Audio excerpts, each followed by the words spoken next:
William stood at the edge of change, calm on the outside, fierce within. Camilla, she believed this was her moment, her final chance to hold the king close and rule the direction of his heart. She had calculated everything, planned for every variable.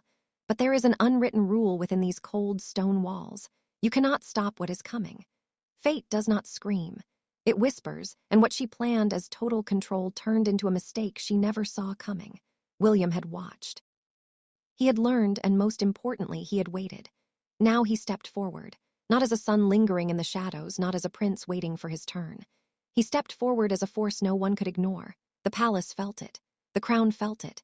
And just as the balance of power tipped, one question remained, hanging in the terrifying silence of the monarchy. Did Camilla realize she had already lost? Let's find out. Let's see what happens when the crown slips through your fingers. When power truly shifts, it doesn't roar like thunder or play out in screaming headlines.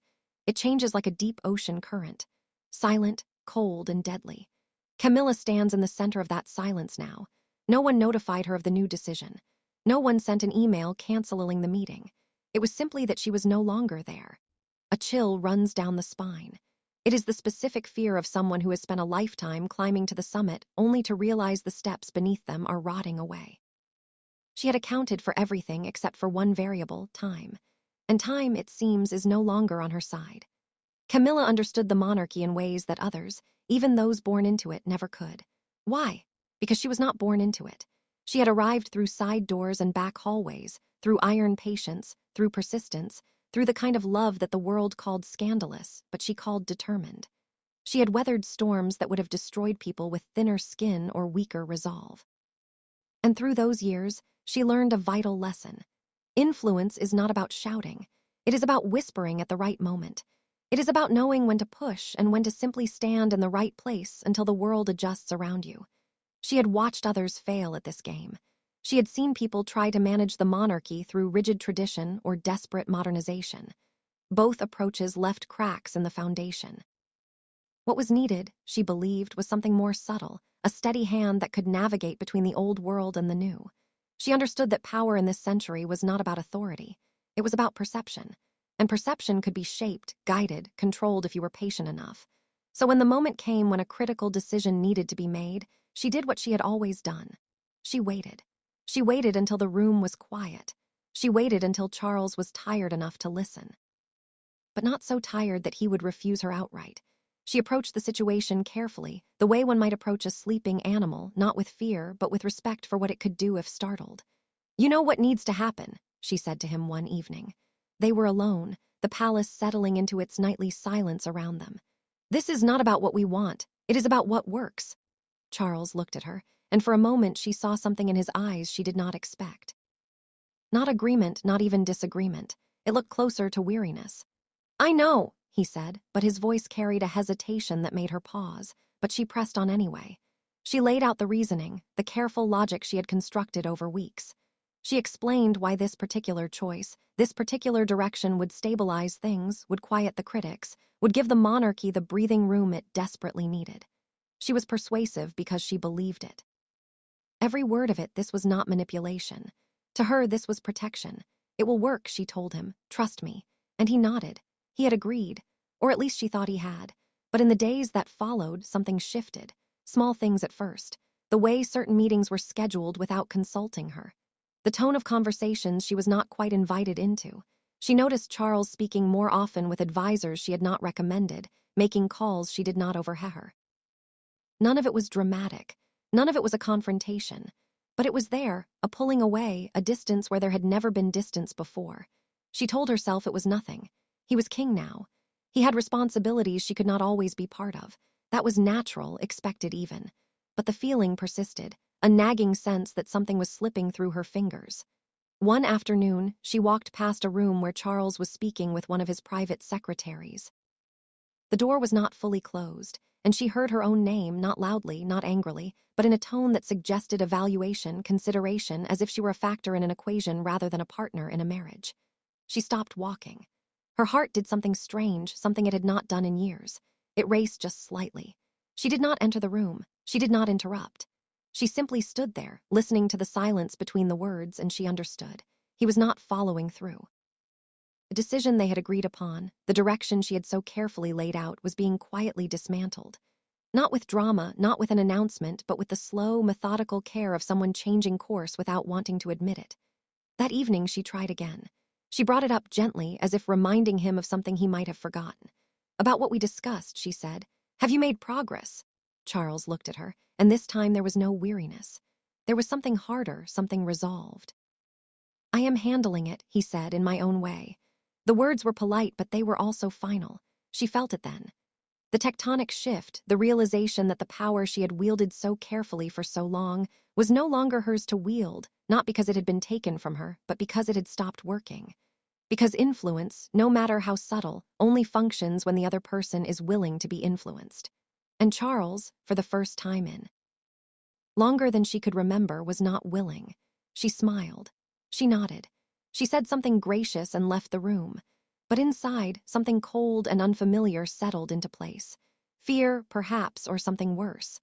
The knowledge that she had miscalculated, that the very act of trying to secure her position had revealed how precarious it truly was. When power stops working quietly, it does not announce itself with fanfare. It simply stops, and everyone who relied on it is left standing in the silence, wondering when exactly the ground beneath them began to crumble. Charles had always been gentle, not weak, though many had mistaken it for that over the years, gentle in the way that thoughtful people often are. He listened more than he spoke. He considered angles that others dismissed. He carried a sadness in his eyes that seemed to have been there since childhood, the kind that comes from waiting for something promised but never quite delivered. For most of his life, he had been the heir, the one standing in the wings, the prince who planted gardens and spoke about architecture and the environment while the world wondered when his time would finally come. And then it did. But when the crown finally settled onto his head, something unexpected happened. The weight of it did not feel like fulfillment. It felt like something else entirely, like a question he had not yet answered, like a door opening onto a room he had imagined for decades but never truly entered. He was king now. The title was his. The authority was his. Yet every decision still seemed to move through corridors lined with other people's expectations. His mother's legacy, his wife's counsel, the advisors who had served the crown longer than he had worn it. He had thought in those early days that finally having the role would mean finally having clarity. But instead, he found himself caught between what he wanted to do and what everyone else believed he should do. And often the loudest voice in that chorus belonged to Camilla. She meant well. He knew that. She loved him in her way. She had stood beside him through years when others would have walked away. She understood the machinery of royalty better than he sometimes did. Having learned it not through birthright, but through observation and survival, she had become invaluable, essential even. But somewhere along the way, essential had begun to feel like something heavier, like a presence he could not move past, like a voice he could not unhear. He had gone along with it for so long. Her suggestions, her quiet insistence on what would work and what would not. It had been easier that way, safer. She had good instincts, and he trusted her. But trust, he was beginning to realize, was not the same as agreement. And agreement was not the same as surrender. The moment of reckoning came on an ordinary Tuesday. Nothing dramatic, no shouting, no ultimatums, just a conversation that felt like all the others they had had, except this time. Something inside him refused to nod along. Camilla had been explaining why a certain decision needed to be made quickly. Something about public relations and timing and seizing an opportunity before it passed. Her logic was sound, her reasoning careful. She was good at this. But as he listened, Charles felt something tighten in his chest, a resistance he had not allowed himself to feel before, a physical rejection of the guidance he was being offered. "I understand what you are saying," he told her. His voice was calm. Too calm, perhaps, but I need time to think about it. She looked at him with surprise. No offense exactly, just surprise, because this was not how their conversations usually went. "There is not much time," she said gently. "If we wait, the moment will pass." "Then it passes," he said. The words hung in the air between them. She studied his face, searching for something, an explanation, a reassurance that this was just fatigue or distraction. But he offered neither. He simply looked back at her with a quiet resolve she had not seen before. "Charles," she said softly, "what is this really about?" He did not answer immediately. How could he? How could he explain that it was not about this one decision, but about all of them? About the decades of compromise and deferral and waiting for his turn, only to find that even now, even as king, he was still waiting, still being guided, still being managed. "I just need to decide this myself," he said finally. She nodded. Though he could see the worry flickering behind her eyes, she left the room without another word, and Charles sat alone in the silence that followed, feeling both relieved and terrified. In the days after, he did not act on the matter she had raised. He did not refuse it outright. He simply did nothing. He let it sit. He let the urgency she had spoken of dissolve into the ordinary passage of time. And when she brought it up again, more carefully this time, he gave her the same answer. "I am still considering it." But they both knew he was not considering it. He was quietly setting it aside, not with anger or defiance, but with something more unsettling, the deliberate inaction of someone who had decided finally to stop being moved. The palace noticed. Of course it did. These places always notice. The staff who had worked there for decades could read a room better than any scholar could read a text. They saw the way Camilla's schedule began to shift. The meetings she was no longer invited to, the decisions that moved forward without her input. They saw the way Charles spoke more often with advisors she had not recommended, the way he paused before answering questions about matters she would have once handled for him. No one said anything directly. That was not how these things worked, but the whispers started. Quiet observations exchanged between private secretaries, glances between staff members who had learned to communicate entire paragraphs with a single look. The strain was there, undeniable, a crack running through the center of what had always appeared unified. One of the senior advisors, a man who had served 3 monarchs and understood the institution better than most, finally approached Charles privately. He did not frame it as concern. He framed it as curiosity. "Your Majesty," he said carefully, "forgive me, but there seems to be some uncertainty among the staff about direction, about whose counsel you are prioritizing." Charles looked at him for a long moment. He could have deflected. He could have offered reassurances that everything was fine, but he was tired of doing that. "I am prioritizing my own," he said simply. The advisor nodded slowly, understanding more than the words conveyed. "Of course, sir, as is your right," but as the man left, Charles knew what he was thinking, what they were all thinking. That uncertainty at the top does not stay contained. That when the king and queen are not aligned, the entire structure begins to wobble. That cracks, once visible, are almost impossible to seal. Charles lay awake some nights, staring at the ceiling, wondering if he had made a mistake, wondering if pushing back had been worth the cost. But then he would remember the feeling of finally making a choice that was entirely his, and the doubt would fade. Not completely, but enough. He realized then that he was not being weak. He was being king. And sometimes being king means understanding that your greatest loyalty cannot be to your wife or even to your own comfort. It must be to your own conscience. The puppet had not just cut the strings. He had burned them. And in doing so, he had left the stage open for someone else to enter. Someone who had been watching the entire performance from the dark. William had been watching his father carefully since the coronation.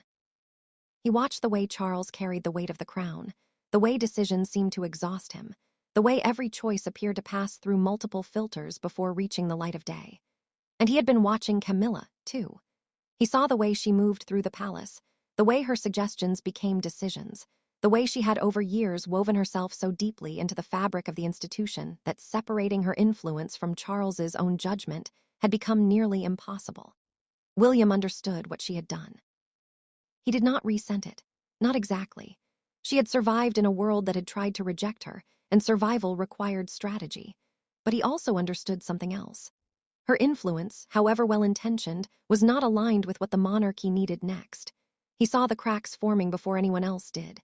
He saw the subtle pulling away of the public, the quiet exhaustion of the staff, the confusion in the strategy meetings where the king's voice seemed to be an echo of his wife's. And lately, he had begun to notice the shift. It started with the small things his father had done, the meetings taken alone, the pauses before answering, the sudden stubborn silence on matters Camilla felt strongly about. William saw it all. He watched the tension grow between his father and stepmother. He watched the careful distance that had begun to replace their once effortless unity. He said nothing. He simply observed. But in a place like this, observation is a weapon. The moment William had been waiting for arrived on a gray afternoon during a private conversation with one of his father's senior advisors. The advisor had been speaking carefully, the way palace staff always did when discussing delicate matters. He mentioned almost casually that certain decisions were being reconsidered, that the king seemed to be seeking a wider range of counsel, that perhaps, the advisor suggested with diplomatic precision, the Prince of Wales might consider offering his perspective more directly. William understood what was not being said. The power structure was fracturing. His father was pulling away from Camilla's guidance, but he was left standing in a vacuum. He was uncertain, vulnerable.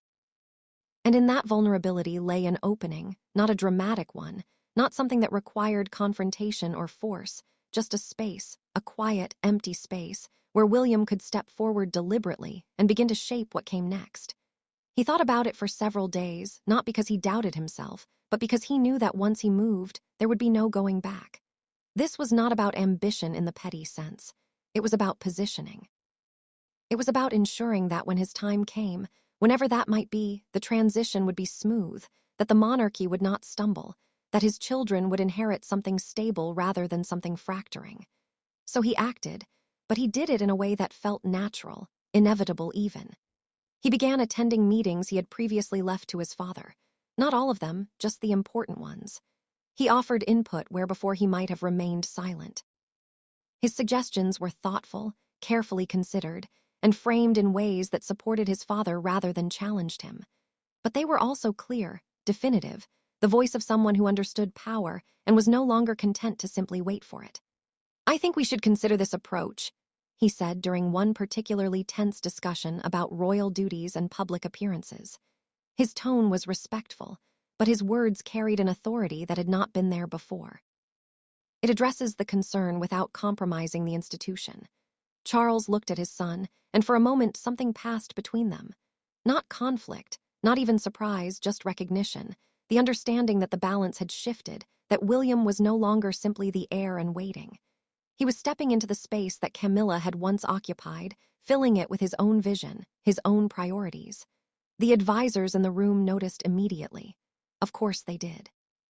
These were people whose careers depended on reading subtleties, on understanding who held influence and who did not. And what they saw was unmistakable. The future had stopped asking for permission. William left that meeting knowing that something fundamental had changed. He had not announced it. He had not needed to. Power, real power, does not require proclamation. It simply exists. And those who understand how institutions work recognize it instantly. In the days that followed, his presence became more pronounced. Not overwhelming, not aggressive, just present in ways it had not been before. He took calls that might once have gone to Camilla. He weighed in on matters that affected the family's public image.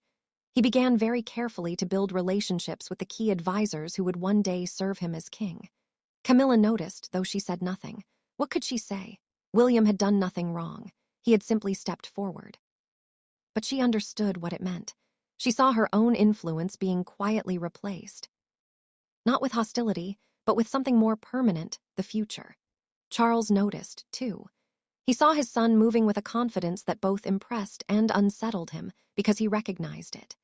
It was the same quiet determination he had wished he possessed decades ago, the same certainty he had spent his life searching for, and seeing it in William made him realize just how much of his own reign had been spent looking backward rather than forward. One evening, father and son stood together on a palace terrace looking out over the grounds. Neither spoke for a long time. The silence between them was not heavy. It was the silence of two men who no longer needed to pretend. Finally, Charles broke the silence. "You are ready," he said quietly. William did not ask what he meant. He simply nodded. "I know," he replied. And in that moment, both men understood. The waiting was over. The future had arrived, and it was no longer asking permission to begin. The machine of the palace began to turn. The advisors, the staff, the secretaries, they felt the gravity shifting. They knew where the center of mass was now. When a query came in regarding a new initiative, a senior aide did not walk to the Queen Consort's office. He walked to William's. "Sir," the aide said, "we need a decision on this." William didn't look up to check with anyone else. He didn't hesitate. "Proceed with the second option," he said. "It aligns with where we are going." The aide nodded and left. The decision was made. The Queen Consort was not consulted. The king was not bothered. The ghost had stepped out of the shadows, and in doing so, he had become the most solid thing in the room. The takeover was silent, bloodless and absolute. The vacuum had been filled. The collision no one saw coming arrived on a gray afternoon in one of the Palac's smaller drawing rooms. They had both been summoned to discuss arrangements for an upcoming royal engagement. On paper, it was routine, something that should have been straightforward, but the atmosphere when they entered was anything but simple. The air felt thick, heavy, as if the room itself understood that something more significant than logistics was about to unfold. They exchanged pleasantries first. That was how these things always began. Polite inquiries about health and family, carefully modulated smiles, but both of them could feel the tension beneath the surface, coiled and waiting. Camilla spoke first. She outlined her thoughts on how the engagement should be handled. Her tone was measured, experienced. She had done this countless times before, and her suggestions were sensible, practical. She spoke with the confidence of someone who had been steering the ship for years. But as she spoke, she noticed something in William Unk's expression. Not disagreement exactly, something cooler, more distant. When she finished, there was a pause. William nodded slowly, as if weighing her words against a standard she couldn't see. Then he spoke, and his voice carried a quiet finality that she had not heard from him before. "I appreciate your perspective," he said, "but I think we need to approach this differently." It was a simple statement, polite even, but the meaning underneath was unmistakable. He was not asking for her approval. He was informing her of a decision already made. Camilla felt something tighten in her chest. She kept her expression neutral, the result of decades of discipline. But inside, alarms were sounding. This was not how their interactions usually went. There had always been a certain difference, a recognition of her experience and her position as the king's wife. But that recognition was absent now, replaced by something else. Authority, his, not hers. May I ask why? Her voice remained steady, though it took effort. William met her gaze directly. There was no hostility in his eyes, but there was no warmth either, just a calm, unwavering certainty. "Because the methods that worked in the past will not serve the future," he said. "We need to adapt, and that adaptation needs to come from a clear vision of where we are headed, not where we have been." The words landed like stones, not thrown in anger, but placed with surgical precision. She understood immediately what he was really saying. He wasn't talking about the engagement. He was talking about her. He was saying that her influence, her guidance, her years of carefully building a place for herself within the institution were being set aside, not with malice, not even with disrespect, simply with the cold logic of succession. He was the future. She was the past. And the past, however valuable, did not get to dictate terms. She could have argued. She could have pointed out everything she had done, everything she had learned, all the crises she had navigated while he was still a child. But she saw in his face that it would not matter. This was not a debate he was interested in having. This was a boundary being established firmly, irrevocably. "I see," she said quietly. The two words carried more weight than any speech could have. William softened slightly, but he did not retreat. "I do value your experience, but this is about setting a clear direction, one that cannot be pulled in multiple ways." "Of course," Camilla replied, though her throat felt tight. "I would never want to cause confusion." "I know you wouldn't," William said, and there was genuine kindness in his tone. But kindness, she realized, was not the same as compromise. He was being gracious while simultaneously closing a door that would not open again. The meeting concluded shortly after. More pleasantries were exchanged, more carefully neutral smiles. But as Camilla walked through the corridors afterward, she felt the full weight of what had just happened. She had tried to maintain her position. She had tried to continue guiding the trajectory of the crown the way she had for years, and in doing so, she had miscalculated catastrophically because her attempt to influence Charles had not strengthened her standing. It had created the very opening that William needed to step forward and claim authority she could no longer contest. She thought back to all the careful maneuvering she had done, all the strategic conversations, all the quiet insistence that she knew what was best. And she realized now that every move she had made had simply highlighted how much control she was trying to maintain. And institutions, especially ones as old as the monarchy, do not reward those who cling to control. They reward those who embody inevitability, and William had become inevitable. That evening she sat alone in her private sitting room. Everything looked the same, the furniture, the paintings, the view of the gardens she had once taken such pleasure in, but she felt fundamentally altered. Not broken. Exactly. She had survived worse, but diminished. Diminished in a way she had not experienced before. What remains when influence is no longer yours? The question sat heavy in her mind. Was it dignity, memory, the quiet satisfaction of having played the role well, even if the role itself was ending? She did not know yet, but she understood with a clarity that hurt that her time of shaping events was over. She would remain queen consort. She would continue to attend engagements and fulfill duties. The power to direct, to guide, to steer the monarchy's course had passed to someone else, and that someone had made it abundantly clear that he would not be asking for her counsel. William, for his part, felt no triumph as he walked away from that meeting, just a sense of necessity fulfilled. He had not wanted conflict with Camilla, but he had needed clarity. He needed to establish that the future would be built on his terms, shaped by his vision. The monarchy could not afford ambiguity at the top. It could not survive being pulled between competing influences. He had drawn the line, and now everyone knew where it was. The palace absorbed this shift the way it had absorbed countless others over centuries, adjusting, adapting, moving forward with the cold efficiency of an institution that valued survival above all else.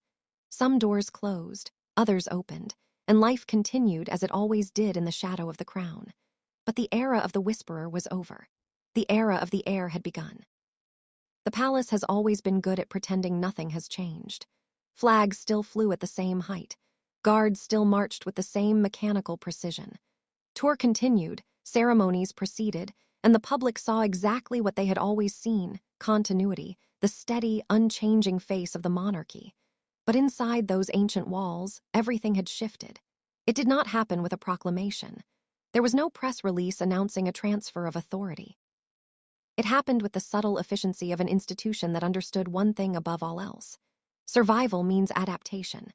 The advisors noticed it first. They saw it in the decisions themselves. Proposals that once would have wound through multiple channels, checked by the king, reviewed by the queen consort, debated in committee, now moved directly to William. His approval carried the weight that mattered. His vision shaped the outcomes. Camilla still attended functions. She still smiled for the cameras. She still performed her duties with practiced grace. To the outside world, she was exactly who she had always been. But when it came to the machinery of power, the gears no longer turned at her touch. She had become ceremonial in ways she had never intended. She was no longer the architect of the reign. She was merely an occupant of it. And perhaps deep down she realized that this was the price of admission. She had fought to be accepted, and she had won that fight, but she had fought to control, and she had lost. Charles felt the shift differently. He sat in his study one evening, papers scattered before him, and realized that most of the significant decisions had already been made by the time they reached his desk. Not against his wishes, not without his knowledge, but without his active struggle. His son had stepped forward, and rather than resist, Charles had simply allowed it. Perhaps because he was tired, or perhaps because he recognized something in William that he had never possessed himself. "You have good instincts," Charles told his son during one of their increasingly rare private conversations. "Better than mine were at your age." William looked at his father. He saw the weariness there, the lines etched by decades of waiting and duty. He felt something between gratitude and sadness. "You carried it well," William said gently.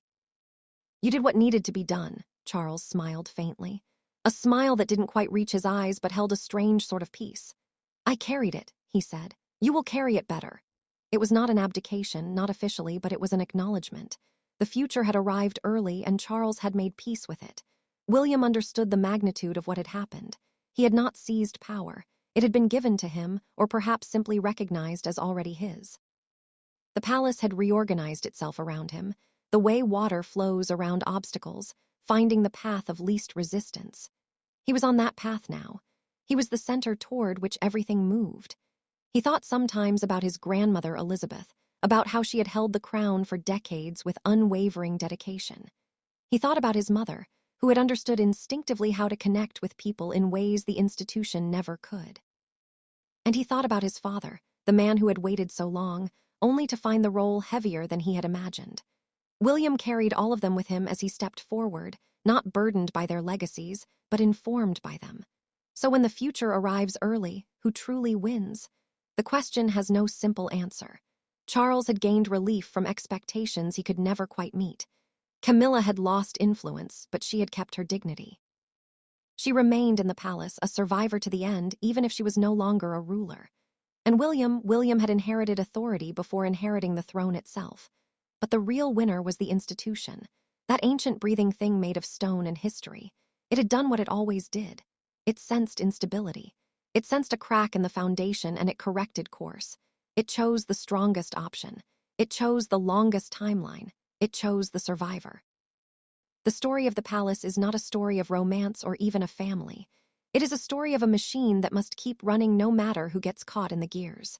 Camilla stood at the window one last time, looking out at the gray London sky. The silence in the room was no longer terrifying. It was simply empty. She had learned the hardest lesson of all. Power is never owned. It is only leased, and when the lease expires, you do not get to negotiate an extension. She turned away from the window. She straightened her dress. She checked her reflection in the mirror, putting on the mask of the queen consort one more time. Then she opened the door and walked out into the corridor. The guards nodded. The staff bowed. The world kept turning. But the direction belonged to William. Now the transfer of power is rarely clean, and it is never without victims. Camilla survived the tabloids, the scandals, and the years of rejection only to fall victim to the one thing she couldn't fight, the inevitable march of time. Do you think William was right to step in? Was this a necessary act of leadership to save the monarchy, or a ruthless betrayal of his stepmother? Power does not tolerate a vacuum, and in the House of Windsor, silence speaks louder than words. Let me know your thoughts in the comments below. And if you enjoyed this deep dive into the psychology of power, make sure to subscribe because in this world, you never know when the crown might slip.